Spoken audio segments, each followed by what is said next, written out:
Mo Namazi, the owner of Retail Therapy Clinic, who created shirts like this and who created the entire Azadi Festival merch store, where 100% of the proceeds go back to Unite and Conquer so we can continue doing events like this. I wanted him to explain to everybody in less than 5 minutes what is Tirgan, because it's important for us to know all these traditions and cultures so that we continue to keep these cultural elements alive. So, Mo Namazi, let's go!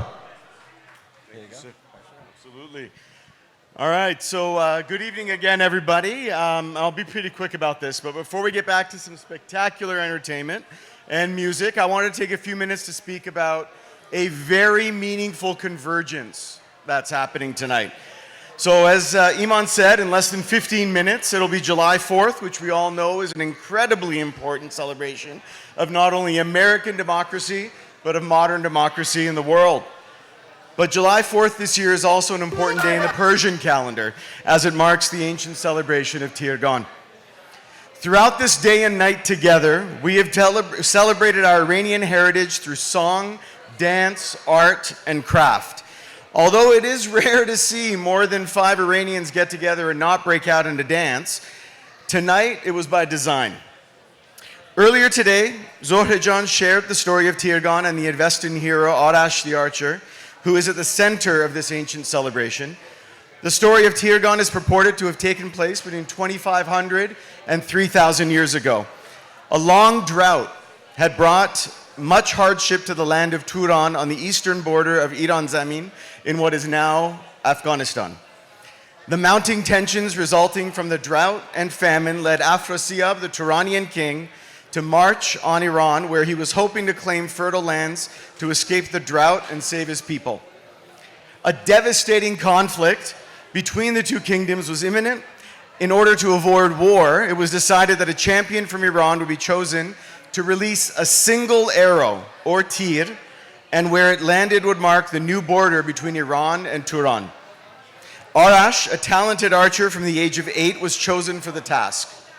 He stood upon the hills of what most modern scholars say was on the south shores of the Caspian Sea, with a magic bow crafted for him by Manucher. Arash raised his bow and let loose his golden arrow, which flew from dawn until midday, only to land in the trunk of a walnut tree on the shores of the Oxus River. This incredible act not only marked the new border between Iran and Turan, but also resulted in the breaking of the Turanian drought. Although Arash's astounding feat saved countless lives and brought prosperity to both kingdoms, it also resulted in his own demise. Since then and to this date, Iranic people celebrate this day with music, poetry, dance, and a number of symbolic activities. One is water play, to signify the end of the drought and the return of the rains to end the Turanian drought and guarantee peace between the two kingdoms. The second is the fashioning of threaded bracelets, which are worn for 10 days before they are discarded in running water.